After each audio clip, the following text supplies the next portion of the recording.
오늘은 사도행전 13장에서 뒤로 물러가서 9장에 그 선행과 구제에 대한 그런 말씀이 있는데 그거 그냥 넘어왔는데 그 말씀을 다시 하면 좋겠다 하는 생각이 들었어요. 한번 사도행전 9장 도르가가 선행과 구제가 심히 많다. 또 10장의 고넬료가 그 구제하는 일이 하나님께서 상달이 됐다 이런 말씀이 있는데 그리스도인의 선행과 구제가 우리의 삶에 있어 어떤 의미를 가지는가 이런 데 대한 말씀을 좀 상고하고 지나가면 좋겠다.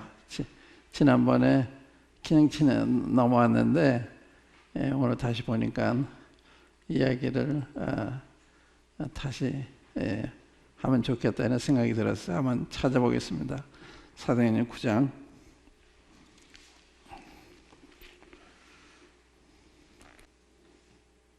36절에 보시면 사도행전 9장 36절 요빠에 다비다라 하는 여제자가 있으니 그 이름을 번역하면 도르가라. 선행과 구제하는 일이 심히 많더니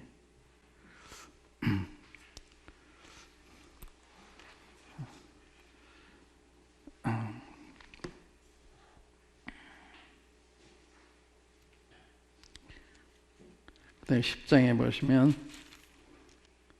4절 말씀에 고넬료가 주목하여 보고 두려워 가로되 주여 무슨 일이니까 천사가 가로되 내 기도와 구제가 하나님 앞에 상달하여 기억하신 바가 되었으니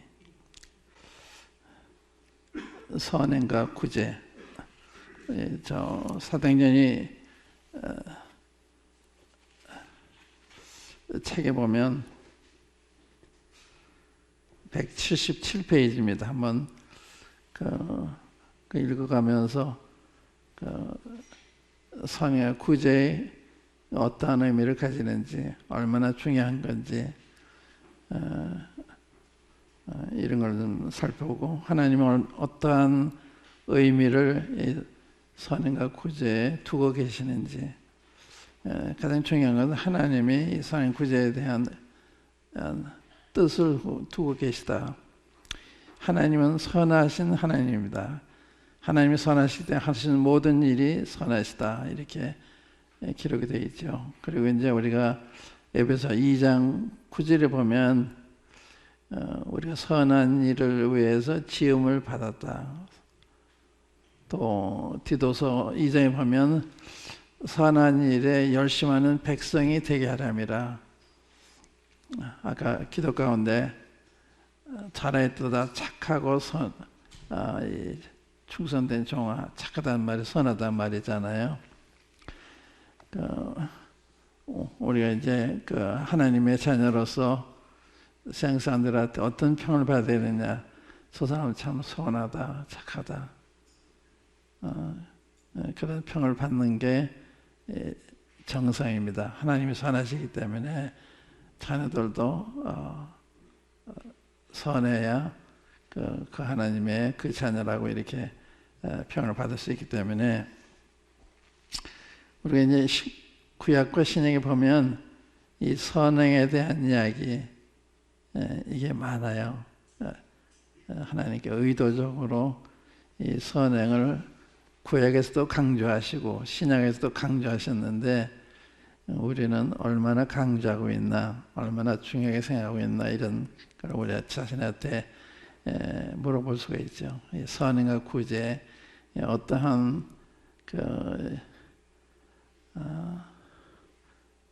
중요성을 가지고 우리가 살고 있나, 또 그렇게 생각을 못했지 않았나,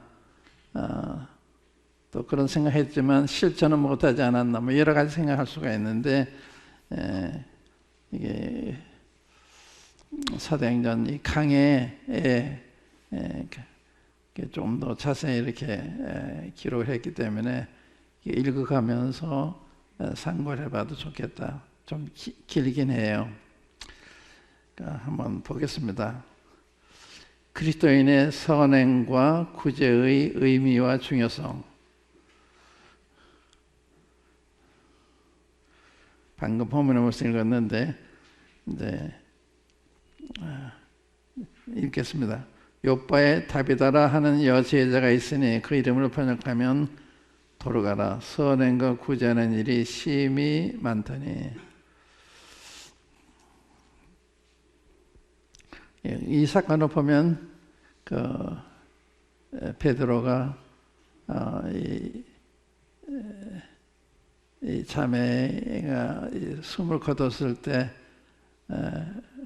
가까이 와 있는 베드로한테 사람을 보내가지고 오라고 해서 왔을 때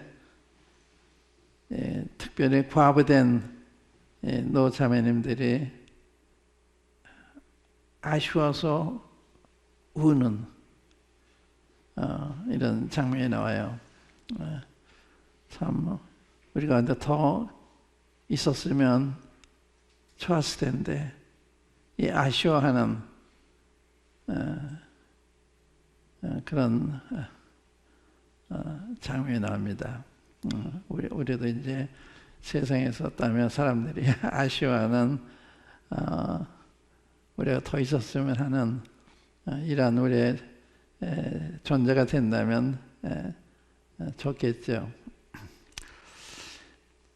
가이사랴에 고넬료라 하는 사람이 있으니 이달리아 데라 하는 군대의 백부장이라. 군인입니다. 군인 장교인데 그가 경건하여 온 집으로 더불어 하나님을 경외하며 백성을 많이 구제하고 하나님께 항상 기도하더니 내 기도와 구제가 하나님 앞에 상달하여 기억하신 바가 되었으니.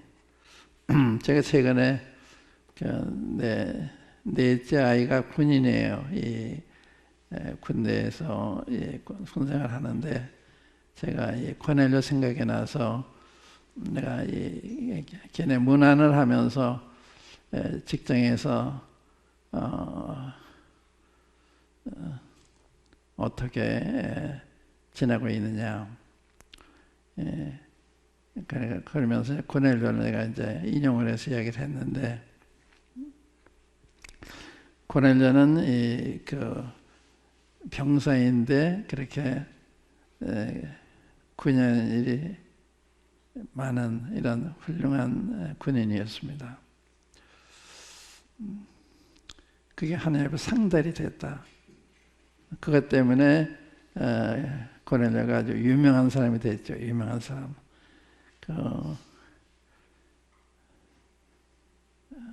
하나님의 그를 위해서 베드로를 특별히 보내시는 이런 장면. 베드로를 만나기 전에는 아직 구원받은 상태가 아니었죠. 그냥 구원받을 만한 이런 사람이기 때문에 주님께서 베드로를 보내서 복음을 전해서 구원받게 하시는, 또 이방인을 주님이 차별하지 않고 유대인과 동일하게 대하시는 이런 일에 하나의 예가 된 이런 분이신데,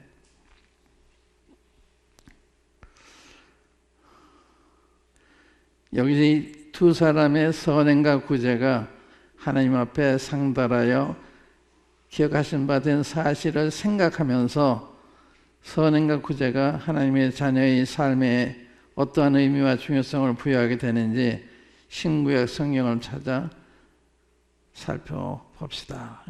살펴봅시다.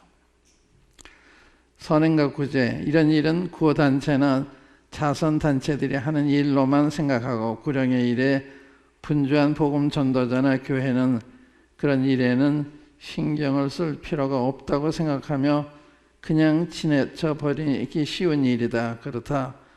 그렇다면 먼저 우리를 살피는 의미에서 그동안 독자나 필자가 나는 선행과 구제에 대해 어떠한 의미와 중요성을 부여해 왔는가 질문해 보자.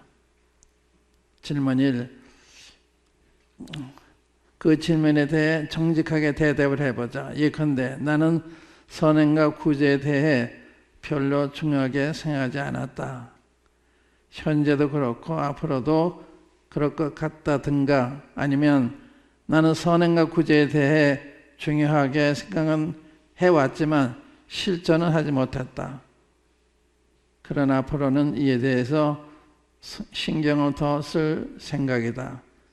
그런 다음에 바로 내가 아닌 성경은 선행의 구제에 대해 어떠한 의미와 중요성을 부여하고 있는지 질문이 물어보자. 이는 질문 1에 대한 대답이 바로 질문 2에 대한 대답으로 이어지는 매우 중요한 의미를 가지기 때문이다. 즉 질문 1에 대한 대답이 긍정적일 경우 그것은 선행과 구제를 주님의 뜻으로 알아 실행하고 있다는 의미가 되고, 또 그 대답이 부정적일 경우 그것은 선행과 구제를 주님의 뜻과는 관계가 없는 대수롭지 않은 것으로 여겨 그렇게 취급하고 있다는 의미가 되어 성경이 선행과 구제에 대해 부여하고 있는 의미와 중요성에 반하는, 즉 반성서적인 삶을 사는 것을 의미하게 되기 때문이다. 그러니까 선행과 구제에 대해서 관심 안 두고 살면 비성경적인 삶을 살고 있는 거다. 그런 말씀입니다. 굉장히 중요한 강조점입니다. 일반적으로 보아 오늘날 대부분의 성도들과 지역교회들이 선행과 구제를 모든 성도가 마땅히 행해야 할 중요한 일로 또는 의무로 받아들이고 있는 것 같이 보이지 않는다. 하지만 신구약 성경의 교훈이나 초대 성도들의 삶을 볼 때 선행과 구제는 모든 성도들이 마땅히 행해야 할 중요한 교훈으로 말씀하고 있을 뿐만 아니라 또한 초대 성도들이 그 교훈대로 행한 사실도 보게 된다. 성경에서 하나님은 구호 대상자들을 구체적으로 객과 과와 과부 또는 가난한 자를 묘사하고 계실 뿐만 아니라 또한 그들을 잘 돌보도록 그 백성들에게 그렇게 자상하게 교훈하고 계심도 보게 된다. 객과 과와 과부, 고아와 과부, 가난한 자들, 이런 분들에 대한 관심이 하나님 많으세요. 구약에도 그들을 잊지 말고 너희들이 추수해서 서로 즐거워할 때 그런 분들도 초청을 해서 함께 즐거워해라, 이런 자상한 말씀을 해놓으셨는데, 이러이래 우리는 우리 하나님 아버지를 더욱더 경외하게 된다. 그러면 신구약 성경에는 선행과 구제에 대해 어떠한 교훈들이 있으며 또 그 교훈들을 어떻게 받아 행했는지 찾아보자. 즉 성경은 선행과 구제에 대해 어떠한 의미와 중요성을 부여하고 있는가를 살펴보자는 것이다. 구약 성경의 선행과 구제에 대한 교훈들 1.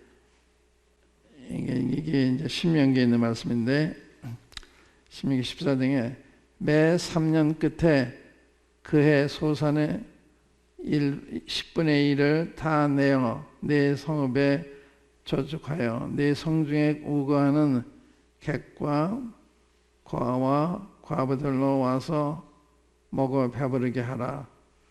그리하면 내 하나님 여호와께서 너희 손으로 하는 범사에 내게 복을 주시리라. 이게 우리가 범사에 복을 받는 방법 가운데 하나입니다. 남을 선대하면 하나님 우리를 선대하시는 거예요. 그러니까 어떤 의미에서는 우리 자신을 위한 삶이 되는 거죠. 다른 사람의 삶이 나를 위한 삶, 다음에 선대하는 것이 나를 선대하는 이런 삶이 되는 거다. 이런 가치관이 확실하면 선행이 자연스럽고 당연하고 그런 일에 풍성하게 되겠죠. 그냥 지나치지 않을 텐데, 이것이 이제 교회적으로도 이런 계획이 우리 주변에는 독거노인들이라든지 또 10대 가정이라든지 이렇게 어려운 가정들이 있잖아요. 그 사실은 교회가 먼저 돌봐야 되는 거거든요. 근데 그런 일에 우리 얼마나 신경을 쓰고 있나. 그게 좋은 간증이고, 그게 그 하나님 배운 사람의 그런 마음의 표현이기 때문에 당연히 그래야 되는데, 우리는 복음 전하는 일에 열심히 하는데 시간을 뺏겨서 그런지 그런 일에는 신경을 잘 못 쓴다고 할까. 그런데 사실은 그게 전도의 좋은 방법이죠. 이 인천 성덕교회가 정말 선한 교회다, 선행의 구제가 참 많은 교회다, 이런 평을 받는다면 정상적인 평을 받는 거다, 이렇게 생각을 해요. 어느 교회도 마찬가지죠.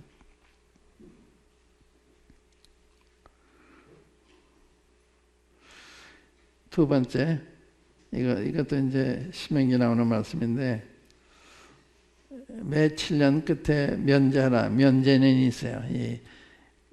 그 가난한, 돈을 빌고서 못 갚고 있는 이런 분들을 그 부담을 덜어주시기 위해서 매 7년마다 면제를 하도록 되어 있습니다.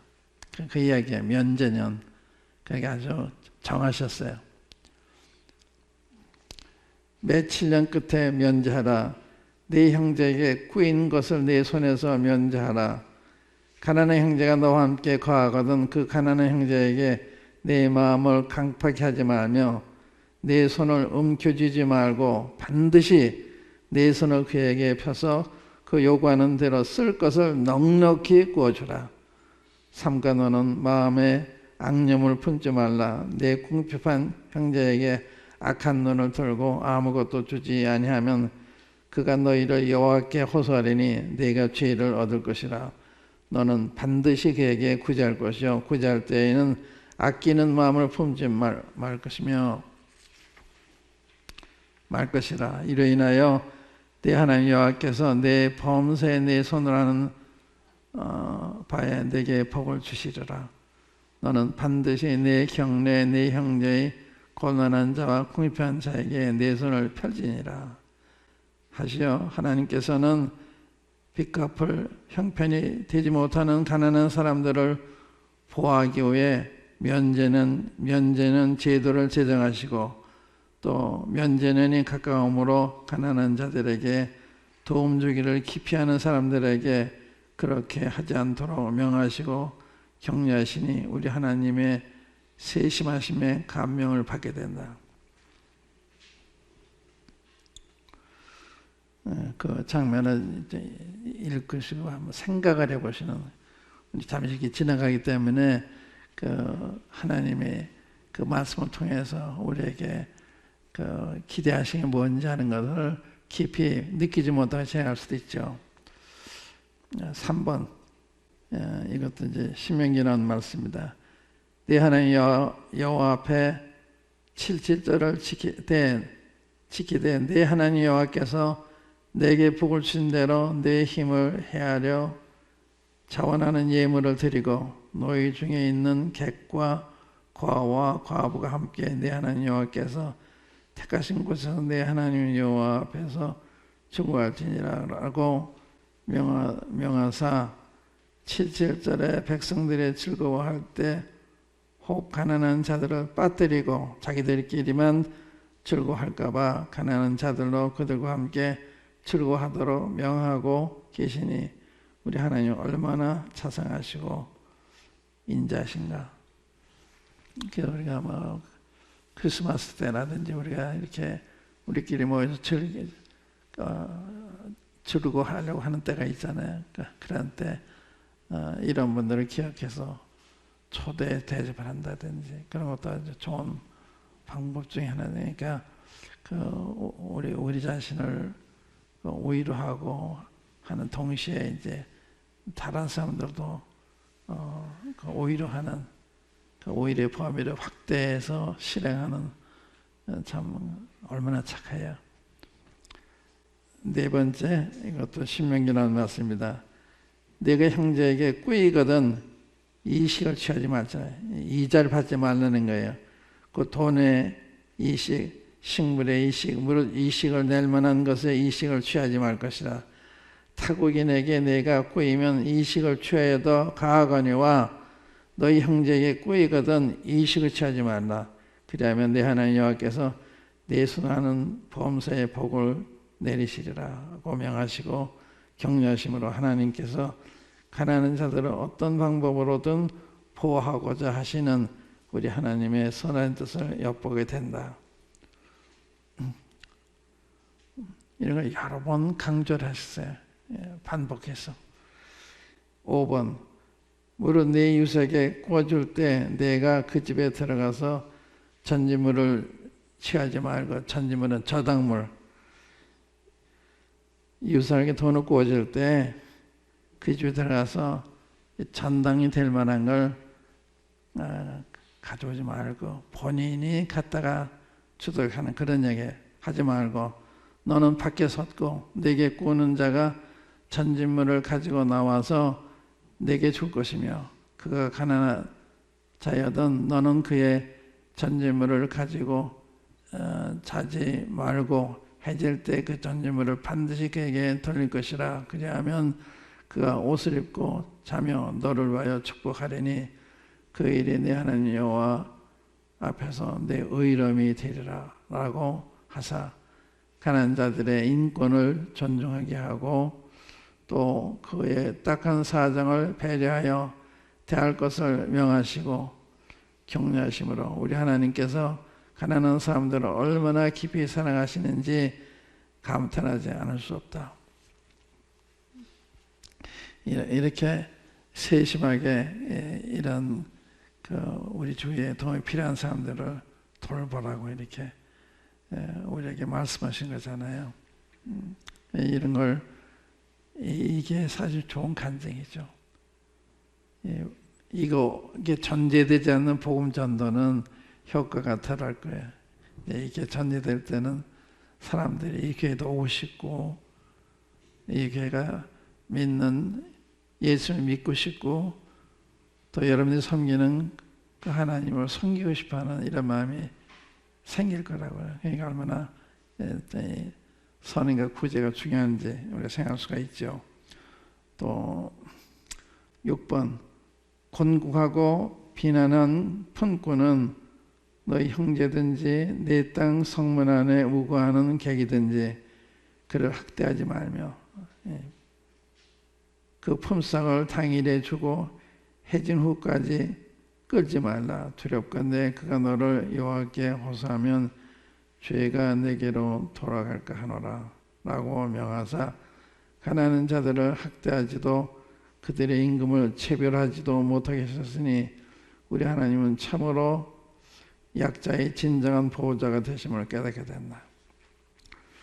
7번 네가 밭에서 곡식을 벨 때 그 한 뭇을 밭에 잊어버렸거든 다시 가서 취하지 말고 객과 거와 과부를 위하여 버려두라. 그리하면 네 하나님 여호와께서 내 손을 하는 범사에 복을 내리시리라. 내가 내 감람나무를 떤 후에 그 가지를 다시 살피지 말고 그 남은 것은 객과 거와 과부를 위하여 버려두며, 내가 내 포도원의 포도를 딴 후에 그 남은 것을 다시 따지 말고 객과 거와 과부를 위하여 버려두라. 너는 애굽 땅에서 종되었던 것을 기억하라. 이러므로 내가 내게 이 일을 명하노라, 이 일을 행하라 명하노라 라고 하사 농부들로 하여금 추수할 때 조금씩 남겨두어서 가난한 자들로 죽을 이삭이 있도록 하라고 하심으로 이삭 줍는 사람들의 심정까지 깊이 헤아려 주시니 어찌 우리 하나님의 사랑을 진실하다 하지 않을 수 있을까? 감동이 되죠. 곡식을 단을 이렇게 묶잖아요. 게다가 한 단을 이렇게 모르고 놓고 왔으면 다시 가서 가져오지 말고 내버려둬라. 가난한 사람 와서 이삭 줄 때 가져가도록. 또 감을 떨 때 얼마 남았으면 다시 따지 말고 내버려둬라. 가난한 사람 따가도록. 그런 말씀이에요. 그러니까 얼마나 참 우리 주님은 선하세요. 가난한 사람들을 생각하세요. 8번 가난한 사람을 학대하는 자는 그를 지으신 이를 멸시하는 자요 궁핍한 사람을 불쌍히 여기는 자는 주를 존경하는 자니라. 가난한 사람 학대하는 자는 그를 지으신 하나님을 멸시하는 자고 궁핍한 사람을 불쌍히 여기는 자는 주님을 존경하는 자다. 가난한 자를 불쌍히 여기는 것은 여호와께 꾀이는 것이니 그 선행을 갚아주시리라 라고 말씀하사 하나님께서 가난한 자들의 진정한 아버지가 되심을 증거하고 계신다. 가난한 자를 도와주면 하나님께 구워드리는 거야. 하나님 갚아주신다는 거예요. 참 얼마나 하나님 가난한 자들의 아버지가 되시고 보호자시잖아요. 그래서 우리도 가난한 자들을 함부로 대하면 안 되는 거죠. 저들을 존중하고 불쌍히 여기고 그래야 되죠.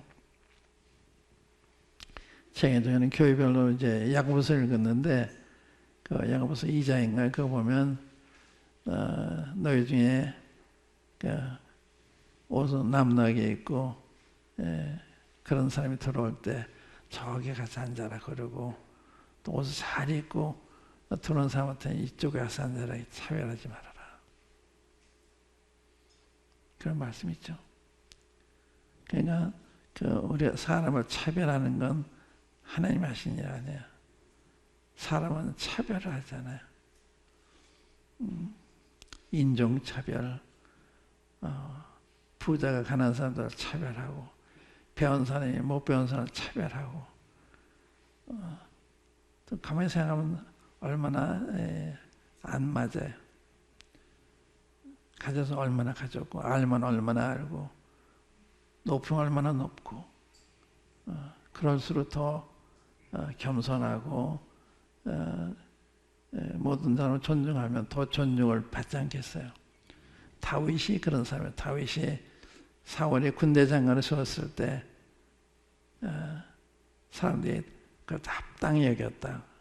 이 사울의 그 신복들도 다윗을 군대 장관 세운 것을 합당히 생각하고 백성들도 합당히 생각했다. 왜 그러냐? 그가 그렇게 지위가 높아졌을 때도 그 전과 동일하게 사람들 대하니까 감동을 받은 거예요. 사람들은 지위가 높아지면 사람들을 함부로 대하기 쉬운. 그런데 다윗은 그렇게 존경을 받았습니다. 모든 사람을 다 존경하는. 이번에는 이제 신약 성경의 선언과 구제에 대한 교훈들을 찾아보겠습니다. 1. 하나님 아버지 앞에서 정결하고 더러움이 없는 경건은 곧 고아와 과부를 그 환난 중에 돌아보고 라고 하여 의지할 데 없는 고아 과부를 그 환난 중에 돌아보는 것이 경건이라고 야고보는 형제들에게 말하고 있다. 경건이 뭐냐? 이게 그런 사람들 돌아보는 게 경건의 한 부분이 되는 거예요. 예, 경건은 자기가 경건하게 사는 그 자체로 끝나는 게 아니라 주위에 어려운 사람들 돌아보는 거, 이게 경건의 한 부분이 된다, 그런 말씀이죠.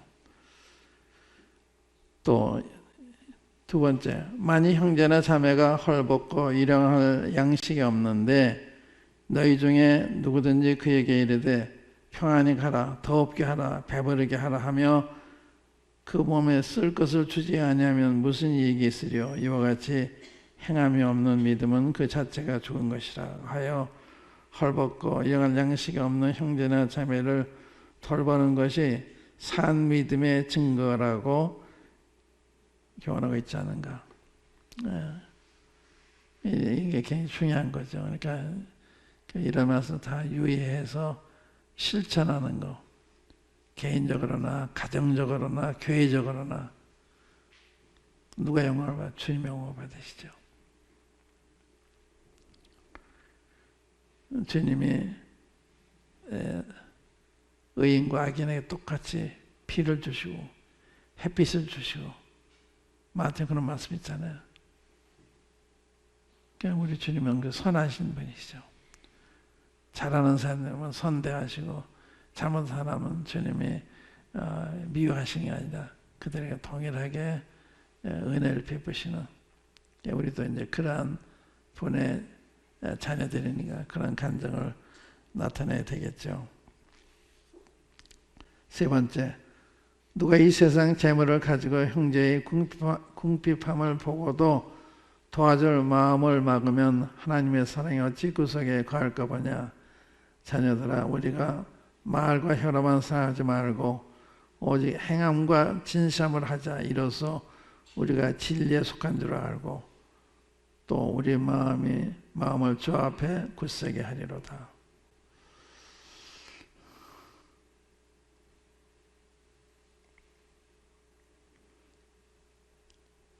선행과 진실함이 우리가 진리에 속한 줄을 알게 한다는 거죠. 또 그럴 때 우리 마음이 주 앞에서 담대하게 된다. 굳세게 된다.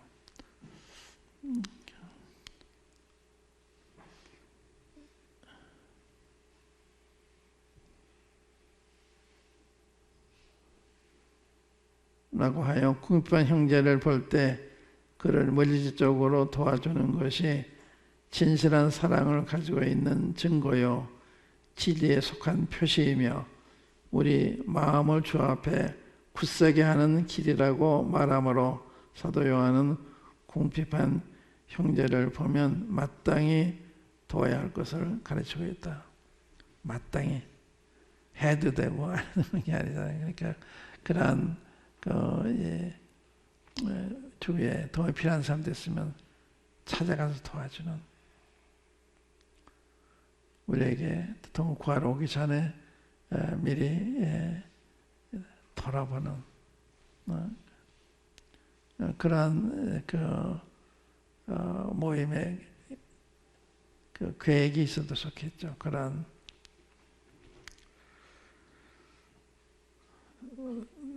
4번, 오직 선의 행함과 서로 나눠주기를 잊지 말라. 이 같은 제사는 하나님이 기뻐하시느니라고 하여 선행과 구제는 그 자체가 하나님께서 기뻐하시는 예배이므로 잊지 말아야 할 것을 권하고 있다.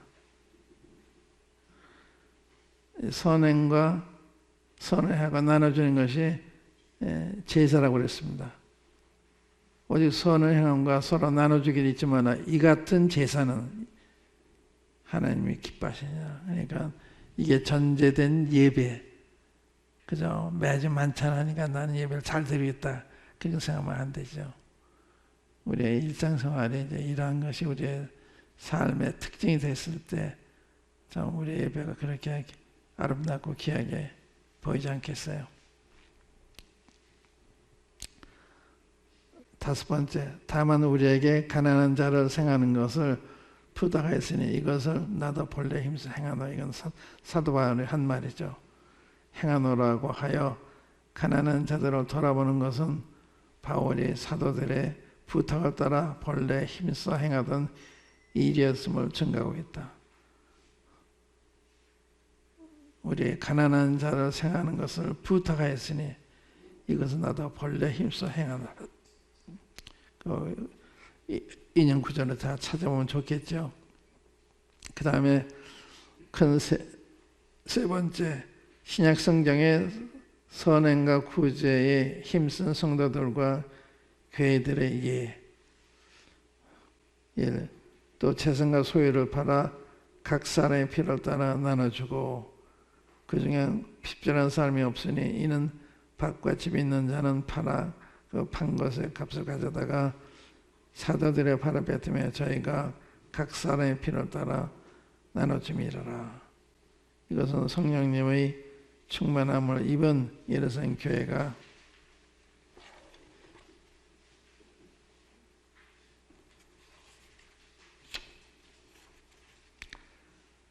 그들 가운데 있는 가난한 성도들을 그렇게 자연스럽게 헌신적으로 도왔던 사실을 증거한다. 뭐 사도들이 이렇게 해라 저렇게 해라 해서 한 게 아니에요. 그냥 성령에 충만하니까 가난한 형제들 그냥 지낼 수가 없는 거예요. 그러니까 재산 있는 재산을 팔아서 이렇게 도와주는, 구제하는. 이런 것은 자연스럽게 나타나는 하나의 간증이죠, 간증. 이건 그렇게 하라고 하기 이전에 우리 하고 싶어서 하는. 성령이 받은 사람이 그래 다른 거예요. 성령 받지 않은 사람, 받은 사람, 성령의 인도를 따라 사는 사람, 그런 사람의 삶의 그 모습이 다른 거죠.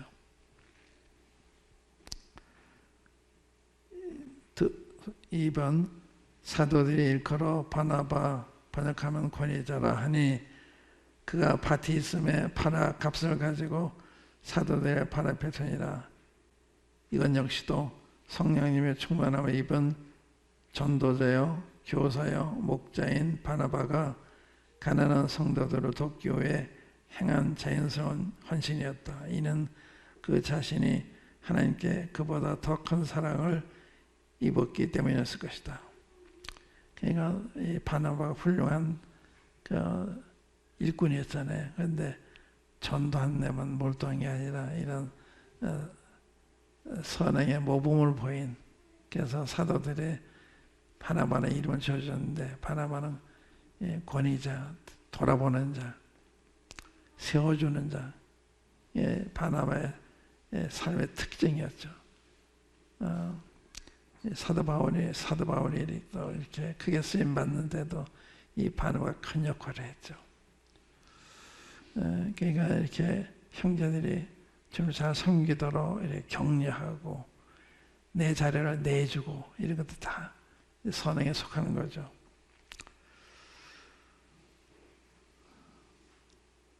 또 3번에 교회가 하는 일인데 예루살렘 교회가 과부들을 공개하는 일에도 얼마나 힘을 쏟았던가. 사도행 6장 1절로 4절에 보면 매일 과부들을 구제하는 이런 일을 하고 있었잖아요. 그런데 그 일에 있어서 헬라파 형제들이, 히브리파 형제들이 자기들의 과부들을 차별 대우한다고 생각을 해서 원망한 일이 나오잖아요. 근데 그런 일은 자연스럽게 하고 있었던 거예요. 그러니까 우리가 내 과부들, 또 가난한 사람들, 특별히 신경을 쓰는 이런 몸이 되면 좀 주님의 마음을 따라가는 이런 우리가 되겠죠.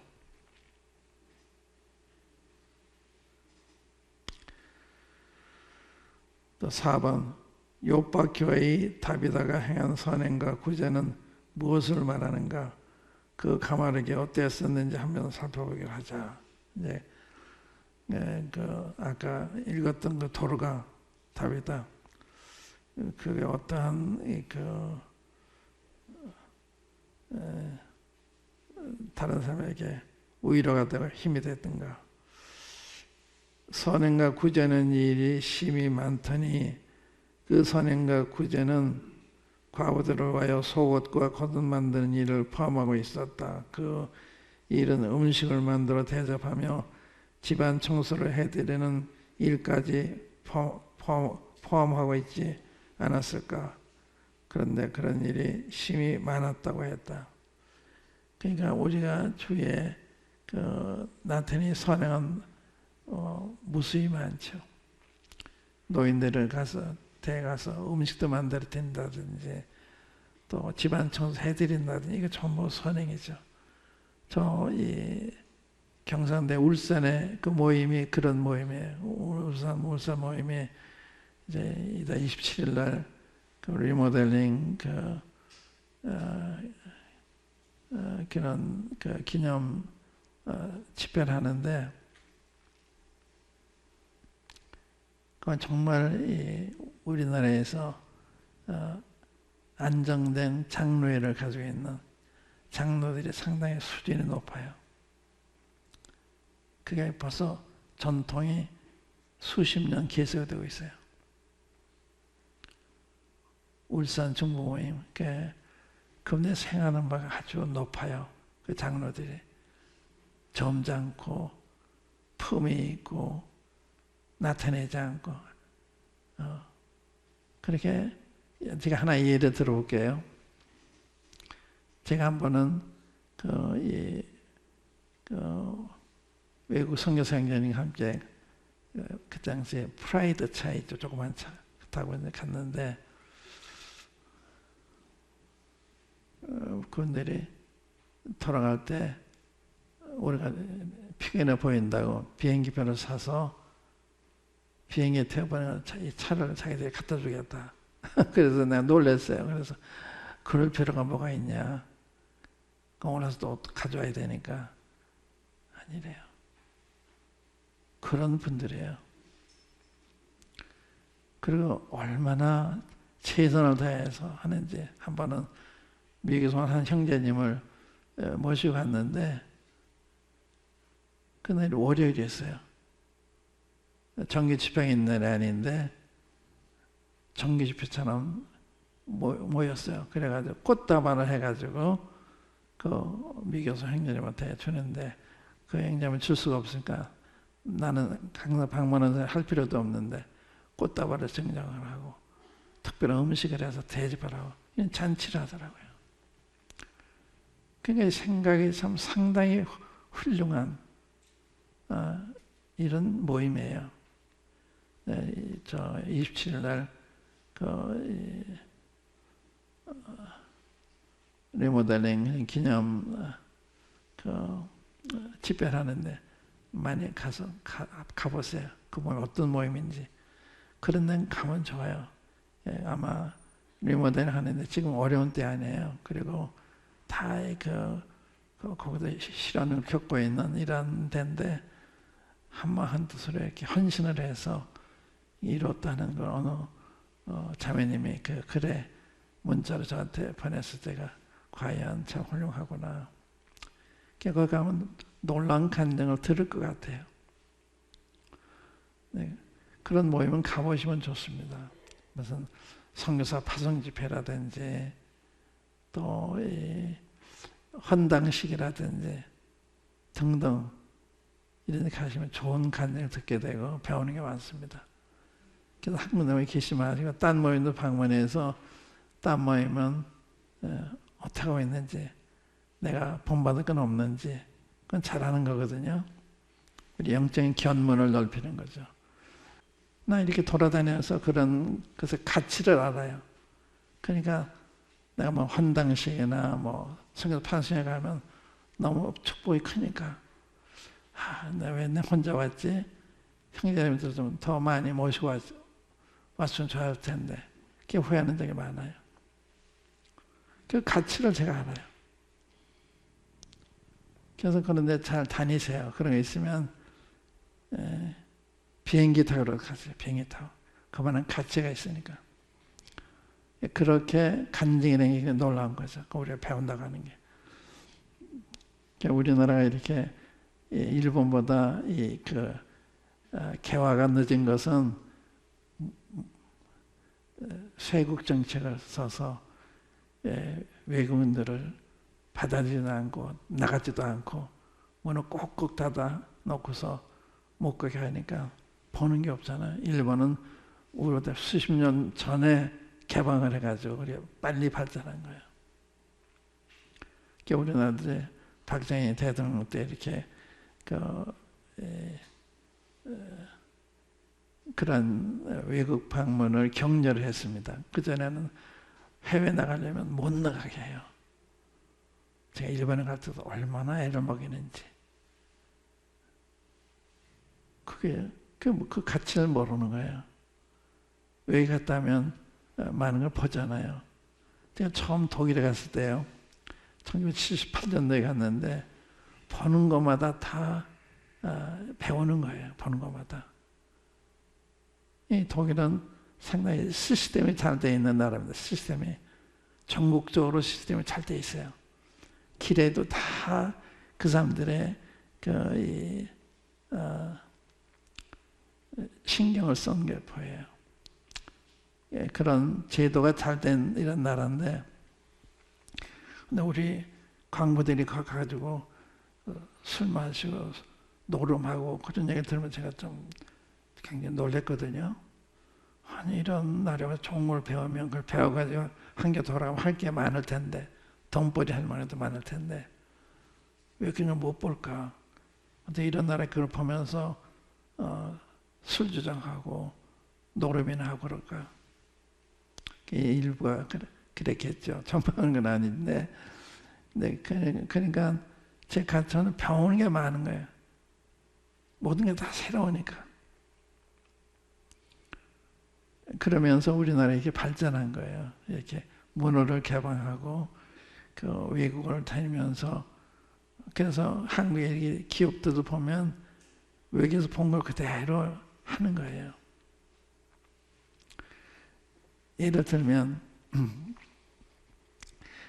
그 자동차 산업 있잖아요. 우리나라 자동차 산업이 이제 발달하는 게 그리 오래되는데, 그 선진국에서 이 자동차를 이용한 사업을 보면, 우리나라는 앞으로 자동차가 많아지고 이런 일을 하면 되겠다 하면 그렇게 되는 거예요. 그러니까 선진국이 이렇게 발전해 가는 그 과정에 후진국이 나중에 그 길을 밟고 오게 되는 거거든요. 그러니까 그런 걸 배워서 하면 많이 도움이 되는 거죠. 그러니까 여러분들은 이렇게 견문을 가정해 줬습니다. 저는 처음 제가 이 해외에 가서 그런 걸 배웠기 때문에 우리 아이들을 다 관광을 시켜야 되겠다. 그래 우리 큰 아이를 내가 이렇게 대학 졸업할 때 기념으로 제가 독일로 해서 저 스위스로 해서 이태리까지 이렇게 렌트카 해가지고 이렇게 보여준 적이 있어요. 근데 그 큰아이 그때는 뭐 그런 게 별로 관심을 안 보이더라고요. 나는 의지를 가지고 그런 기회를 줬는데 그 녀석은 그 아직 젊어서 그런지 그 가치를 잘 모르더라고요. 그러니까 사람마다 다 사는가 봐요. 예. 그런데 관심이 많은 사람 많은 걸 배우는데 관심 없는 사람은 잘 배우지 못하는.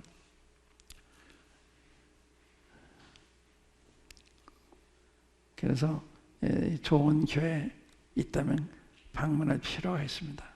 가서 내가 배울 점이 뭔가, 우리가 배울 점이 뭔가, 장로들도 같이 가서 배워야 되는 거예요. 집사들 가서 보면, 주일학교에서 다니면 주일학교 교사들 함께 가서 보고 배우는 거예요. 그러면 함께 발전하잖아요. 그러니까 이렇게 잘하는 것을 견학하는, 이게 참 잘하는 거거든요.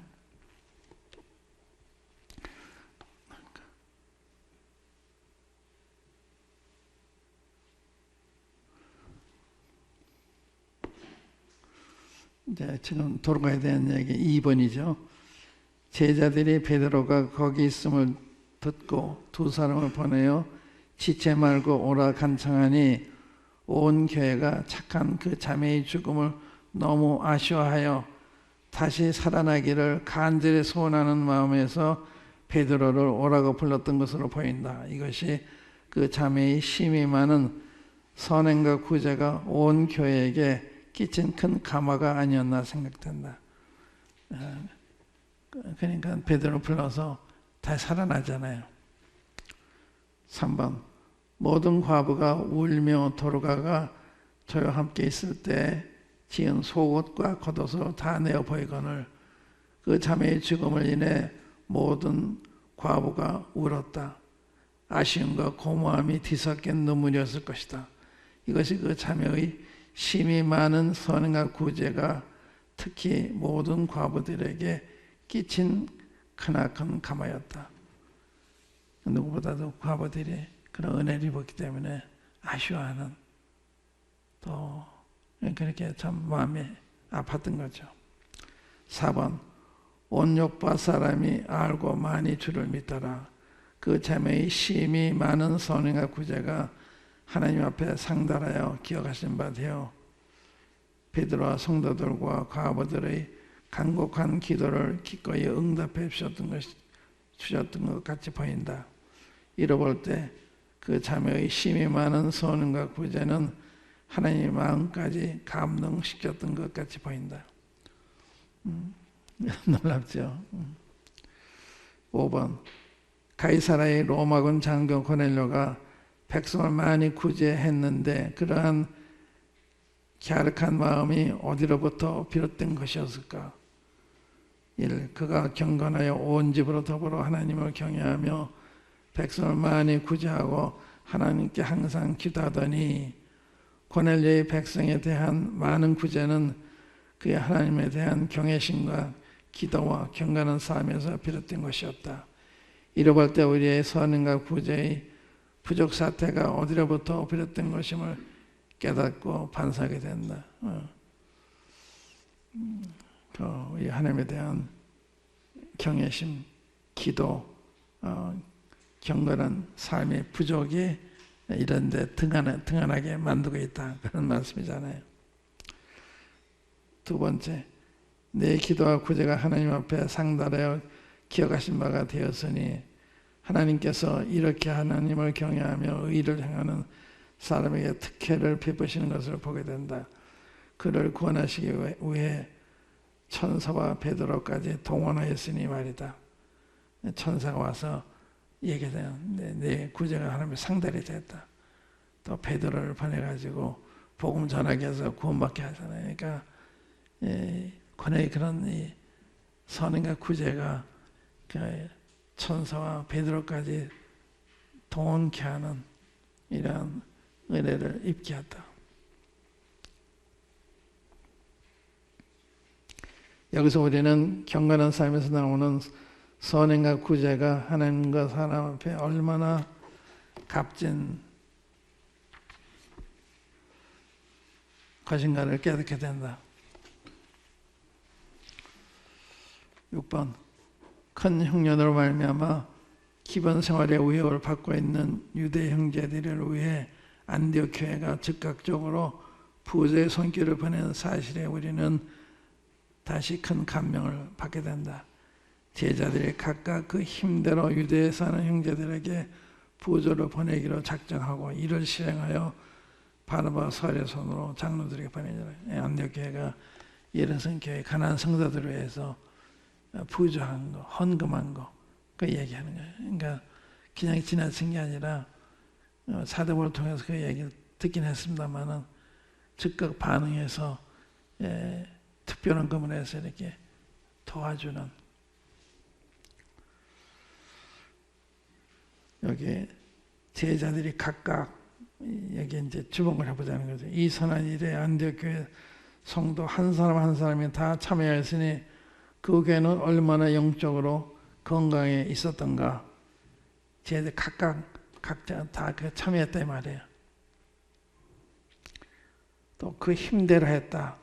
그 선한 일에 온 성도가 정성을 다하여 한 것은 그 일을 주님께 하듯 했음을 보여준다. 그 힘대로 했던 무슨 뜻이에요? 주님 구한치 경외하고 존중했다는 뜻이잖아요. 작정하고, 이것은 안디옥에 온 성도가 오름에 처한 유대의 형제들을 돕는 것은 당연하고도 마땅한 사랑의 의미요 성도의 예절로 마음에 굳게 다짐했던 것을 증거한다. 작정했다. 실행하여, 이것은 안디옥 성도들의 돕고자 했던 그 마음이 일시적인 충동이 아니고 진실한 마음에서 우러나왔던 것임을 증거한다. 실행하여 바나바 사울의 손으로, 이것은 그들이 금전 문제를 얼마나 조심스럽게 취급했는지를 보여준다. 그러니까 아무에게나 부당한 게 아니고 이런 신실한 종도를 통해서 보냈다 말이죠. 6번 장로들에게 보내니 이것은 그들이 교회의 질서를 따라 행했음을 보여준다. 그 교회 재정 문제 이런 건 장로들이 그 분배를 통해서 하는 게 원칙이죠. 왜냐하면 장로들은 판단할 때 영적으로 판단하는 이게 이제 장로들과 집사들의 차이, 장로들과 일반 성도들의 차이야. 이 장로의 영적인 가치관 을 가지고 있기 때문에 생각이 많이 다를 수가 있습니다. 그 하나의 예를 들면은 바울이 그 예루살렘으로 호성대 갈 때 사도행 27장 거기에 그 배를 타고 가는데 바울이 볼 때 지금 떠나지 않는 게 좋겠다.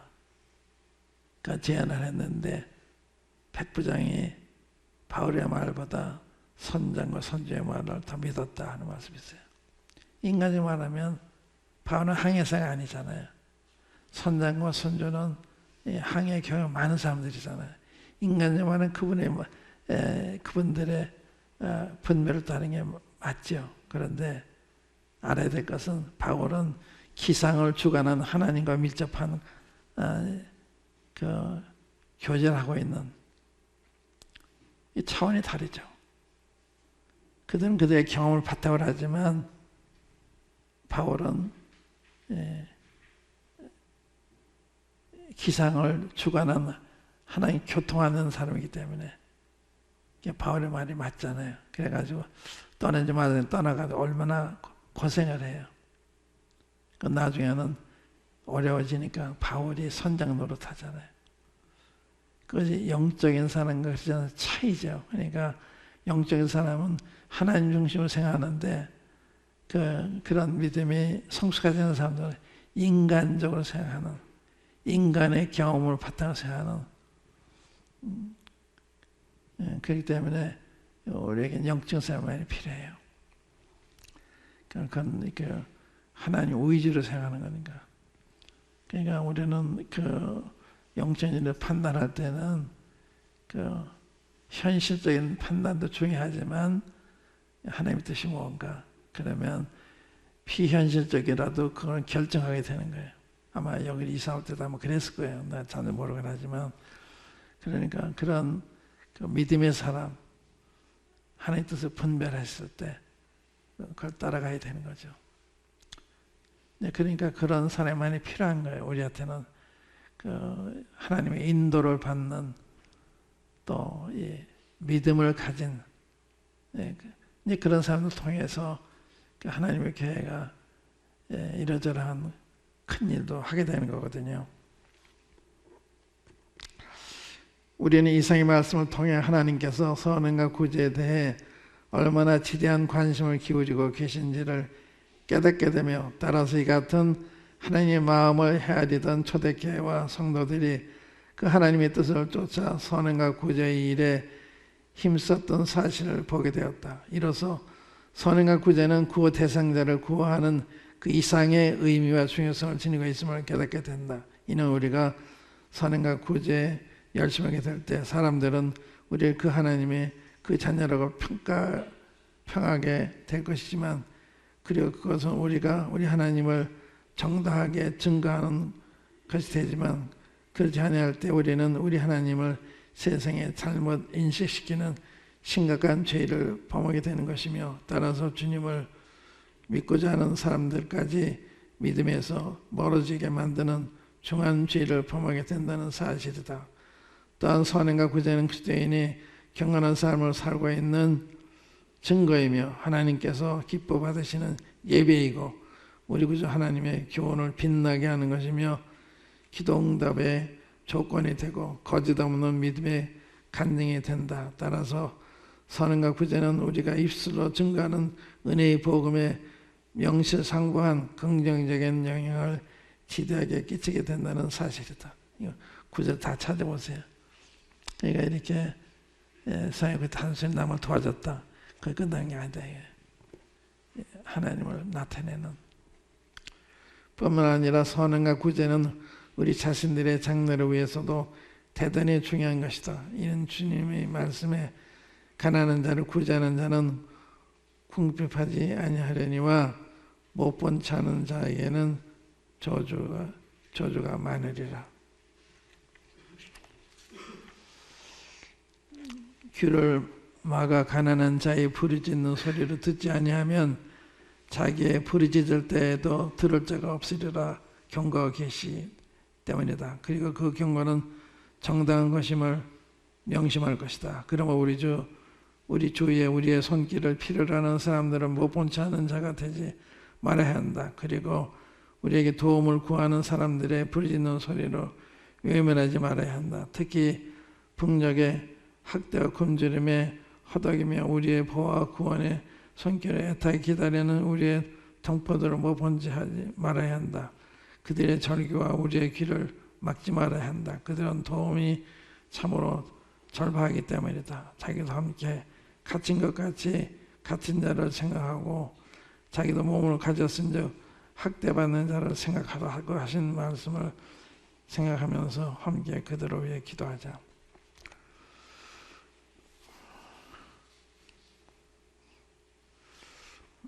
기도하겠습니다. 한번 같이 기도합시다. 아버지 하나님,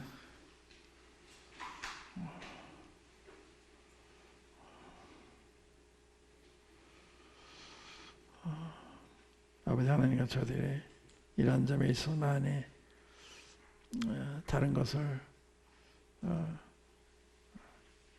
발견하게 되었습니다. 아버지 하나님, 또 아버지 하나님께서 말씀을 통해서 선한 구제에 대해서 더 세심하게 말씀하셨는데도 저희들이 중요하게 생각하지 못하고 살아왔던 것을 고백합니다. 아버지 하나님, 오늘 이 말씀을 상고케 하신 뜻을 따라서 저희들의 선행의 구제 주님의 뜻대로 풍성한 우리들이 되고 교회가 되고 우리 개인과 가정이 되도록 아버지 하나님께서 저희들의 남은 생애를 사용해 주시기 바랍니다. 주 예수 그리스도의 이름으로 아버지 하나님께 기도합니다. 아멘.